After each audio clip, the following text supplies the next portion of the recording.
Where is everybody?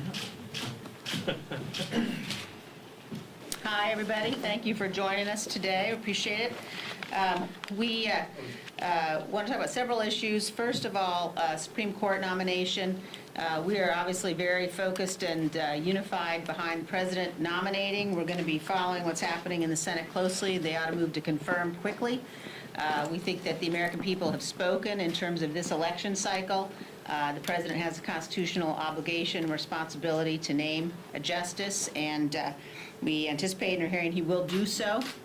It's critically important also to recognize the lasting legacy of this president's nominations to the Supreme Court and also to the lower courts.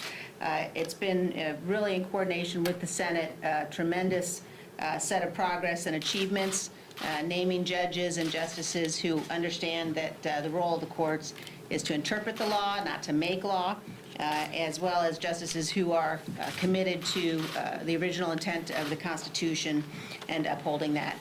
We're also working closely. Obviously, we know the American people are in need of additional COVID relief. The extent to which we've watched this speaker time and time again choose the very most partisan approach with respect to relief packages, putting packages on the floor that she knows will not pass the Senate, she knows will not end up at the president's desk, and therefore will not help the American people.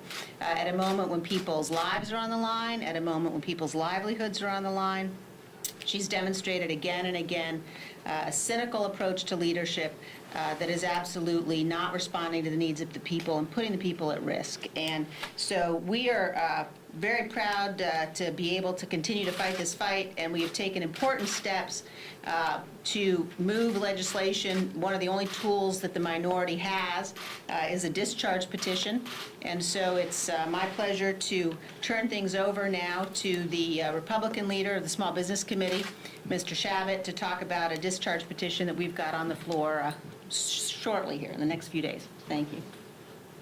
Thank you, Liz. And I want to thank our colleague, Congresswoman Jamie Herrera Butler, for her leadership on the discharge petition itself. It would basically allow a bill that I had introduced about a month ago to come forward and give those who have already received a paycheck protection program loan a second opportunity to get one if they can prove they really need it. Their drop in revenue has been 25% or more, or it would let small businesses who didn't make it in the first round to receive a paycheck protection program loan. America's small businesses are absolutely critical to the economy. About half the people who work in America work for a small business. About 70% of the new jobs created in the American economy are created by America's small businesses. And there is $138 billion sitting there available for loans to help those small businesses to survive. And most importantly, the employees that depend on those small businesses and the families of those employees to survive. That's really what it's all about, helping millions and millions and millions of American people who really need it. The money is sitting there available. We don't need to appropriate any new dollars. The money is there. But it's shut down. It's been shut down now for 46 days, about a month and a half, and one person has the key to that funding, and that's Nancy Pelosi. And she won't bring it up for a vote. So the only thing we have available to us at this point, being in the minority, is the discharge petition process. And virtually all the Republicans would support this because they want to support small business. The question is, are there enough Democrats in the House, about 20 we need, who have said time and time again how much they support America's small businesses? Now they get an opportunity to prove whether that's true or not. And if they will support us, then it will allow that to actually come up for a vote. And the people have an opportunity to allow more small business to get that funding. Not only can they get that funding, but we've made a few changes. It helps smaller businesses. Instead of 500 employees, it's now down to 300 employees. And it makes the forgiveness process more simplified, more streamlined, than it was. And that will help a lot of people. And I'm not going to get into all the details now, but this is something that really we ought to do for those small businesses all across the country, and particularly the smallest of the small. $25 billion would be set aside for America's mom and pop small businesses, those that have fewer than 10 employees. I have a lot of those in my district in Cincinnati, Ohio, but they're all over the country. And I've talked to a lot of members about this, and this is really critical. Again, not just to the small business and the owner, but most importantly to the families that are supported by those small businesses. Thank you. Steve. Thanks very much. Now let's turn things over to our Chief Deputy Whip, Mr. Ferguson. Thank you. Thank you. Good morning, everyone. And Steve, let me first say thank you for all of the work that you've done, not just right now, immediately with this discharge petition, but the work that you've done for small businesses across this nation. I know in my home state of Georgia and in my district, our people appreciate the work that you've done, so thank you for that. Look, we are really in a battle right now. I think that the contrast is extremely clear on so many fronts right now. You know, we are committed as Republicans right now to restoring our American way of life, to rebuilding our economy and renewing our American dream. You know, most families get up every single day and they think about the same thing, the things that are necessary. They want access to a good job, an opportunity. They want to feel safe and secure in their own homes. Those of us that are parents or grandparents, you want to see your children educated. For the most part, people want to be left alone to have the freedom to achieve their American dream. And right now, we are fighting every single day to make sure that we do that, to restore the American dream, create job opportunities, make sure that folks can go back to work safely and sensibly, doing things to restore our way of life, like Operation Warp Speed. We are so close to having a safe, effective vaccine, and I find it mind-boggling that leadership on the other side of the aisle is saying, don't go get a vaccine that has been proven to be safe and effective for political reasons. That's going to cost Americans lives, and that's wrong, and they shouldn't do that. But we are out there, we're committed to doing that, and if you look across the other side of the aisle right now, unfortunately, we don't see a willing partner, but we see folks that are willing to destroy, dismantle, and defund the things that are necessary to keep us safe. So the contrast is clear. I think the leader has laid out an incredible plan and vision for the future, and we're committed to making sure that we restore, rebuild, and renew the American dream. And so I look at what we are doing this week on the House floor for the next couple of days. Instead of doing something that could actually help American small business, we are in fact doing things that really will go nowhere. They are messaging bills, shameful messaging bills in many cases, and we've seen this time and time again. We've seen the partisan tack that the Speaker has taken. Instead of working for all Americans, she's dedicated to one group, and those are the ones that give her the majority for her power and control as Speaker. That is wrong. It is wrong. It is wrong. I wish that those 20 Republicans that those 20 Democrats that we need that have proclaimed their love and affection for American small business, I wish they'd come across the aisle on Friday, sign the discharge petition, and let this House do really one productive thing this week that actually helps Americans. That would be a good day. And something tells me the Speaker's not going to allow that to happen, and that's a real shame. With that, I will yield to our Republican leader, Kevin McCarthy.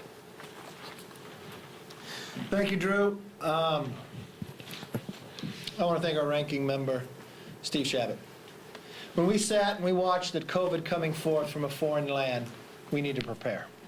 We need to make sure small business would have a bridge to be able to survive. It was Steve Shabbat's leadership that actually created the Paycheck Protection Program. That it could save already 51 million jobs. No one knew, because China lied to all of us, of how long COVID would linger. So we do know now the facts. Steve Shabbat continued to work with small businesses throughout this nation, so we can modify it.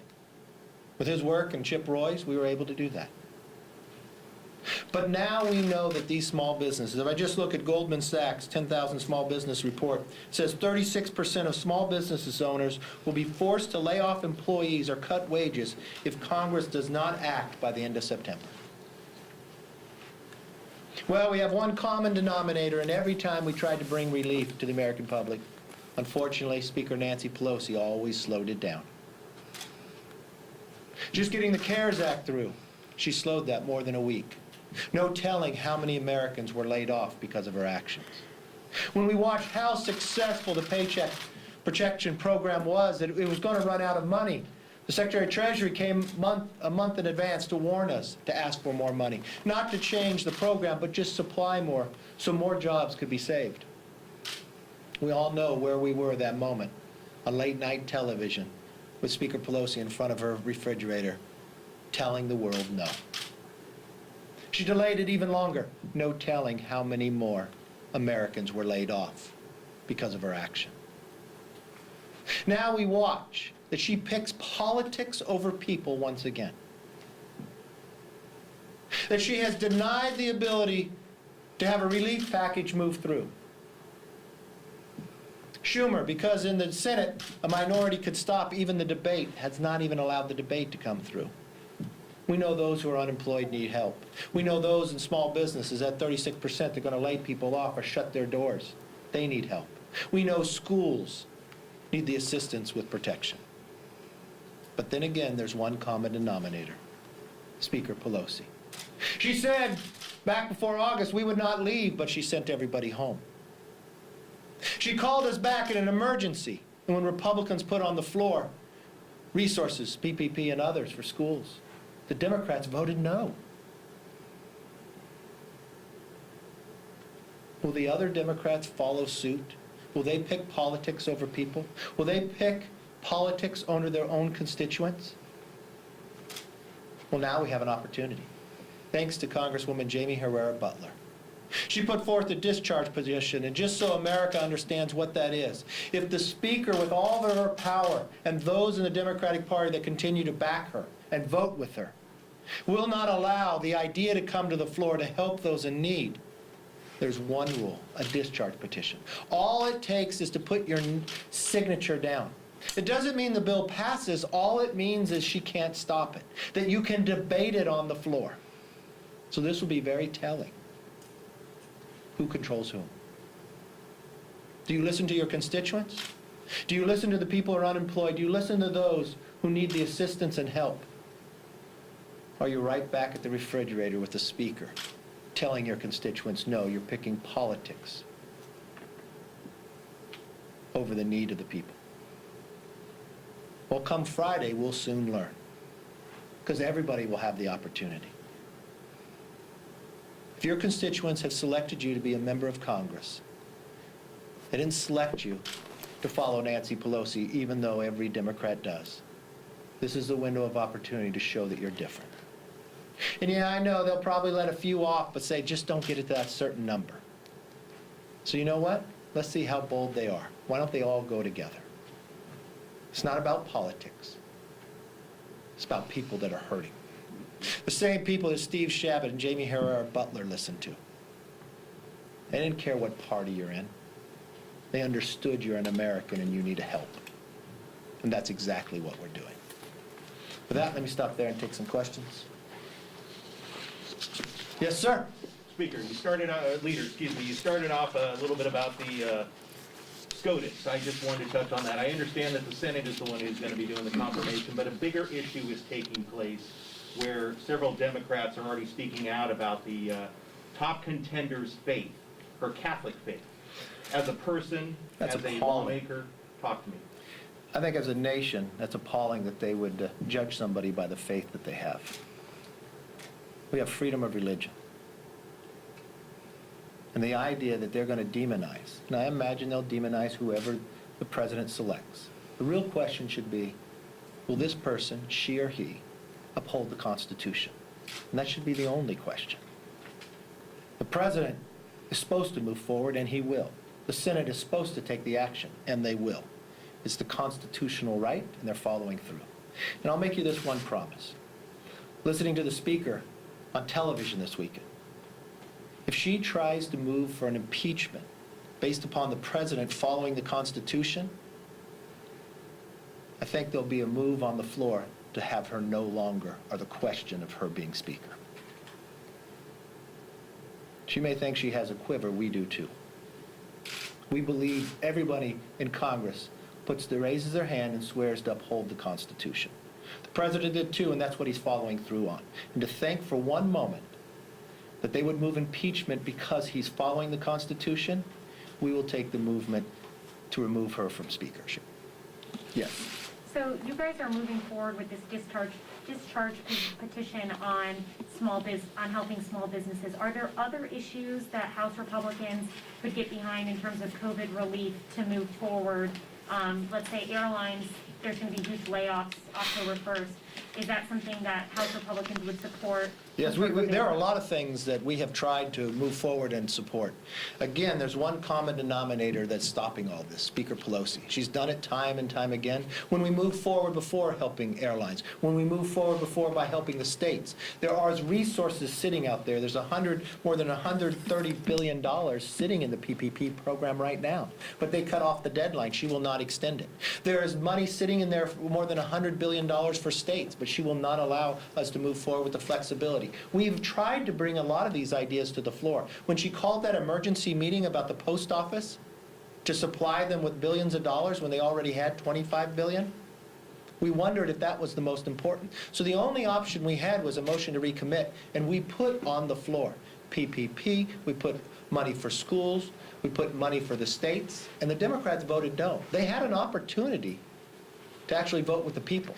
But no, they followed the Speaker once again. Yes, ma'am. So the Justice Department has designated New York City, Portland, and Seattle as places that have permitted violence and destruction of property to persist. And President Trump said that he will not allow federal tax dollars to fund cities that are lawless zones. Should Congress cut federal funding to these cities? Well, if they're not going to uphold the law, if they're not going to protect their citizens, should they be provided the grants that actually say to do that, if they're doing the opposite? I mean, I believe there's accountability in all this. Why is it night after night? Why is it these exact same cities? Why is it that the president, when we watched what happened with Wisconsin as well, that he offered to send in the troops, that the governor would pick a smaller number and there was more havoc? We need safe and secure streets. We do not need the Democrat plan about defunding the police. We actually need the opposite. If you go to commitmenttoamerica.com, you will find that Republicans believe we should add $1.75 billion. Greater police training, community policing, and 500,000 new body cameras. We believe we can make the streets safe and secure. So why would you spend money in a place that's doing the opposite of what the resources are planned for? Why would they allow these streets to become havoc? Why are the people moving away from these cities? It's the management of what they are. I've got to go to the White House, but you had a question. Yeah, Mr. Leader, Democrats were going to bring up their cannabis bill this week, the MORE Act. They were going to bring it up last week, too. Yeah. They were going to bring it up a couple weeks before. But you come from a state where marijuana is legal.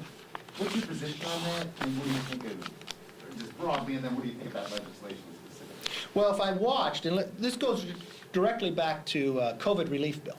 The Democrats brag about the bill they voted on. Do you know how many times it mentioned jobs? A lot fewer than it mentioned cannabis. There was more mention of cannabis in their relief package. I'm not quite sure why the Speaker continues to defend this as some way of helping with COVID. We realize that it's not. I don't support their bill, and I think they don't have enough votes either. It's interesting. They're going to spend a lot of time. We spent a lot of time on a non-binding resolution last week. I think the American public, if you ask anybody in any district, Republican or Democrat, they'll tell you what's hurting the most. They want relief when it comes to the pain of COVID. We're working on a safe and effective vaccine, and they're telling people not to take it. We're defending pre-existing conditions to make sure your health care is there for you. Slashing drug prices to make sure you can get it cheaper. Investing in therapeutics. They want their streets safe and secure. We're providing more funding for police, not cutting it in those cities of what you talk about. It's interesting. I've watched the Minneapolis City Council vote to defund their police, and now they want to have a study to wonder why the crime has gone up. Then we have a plan to rebuild this economy. 10 million new jobs we'll create. You know what else we'll do is one of the ways to do it? We'll end the dependency on China. I do not know what the Communist Party of China has on the Democrats, but it's more powerful than any of us can imagine. The number of bills that pass the Senate but will not come to the floor, that they will not help us end the dependency on China. We had to go it alone with our own China task force. We'll come out a report just in another week. We'll bring more manufacturing jobs by doing that. We have a 5-year plan to rebuild our bridges, our roads, our airports, making sure internet is throughout this country. We can do all this and also guarantee that veterans have the ability, anyone, to have a job as well. But what are they doing on the floor? I leave you with this one question, since you always ask me. Name me one thing, the Democrat majority, one problem they have solved, because I see no results. But I see a commitment to America on the other side that could help rebuild, restore, and renew this nation. Take care.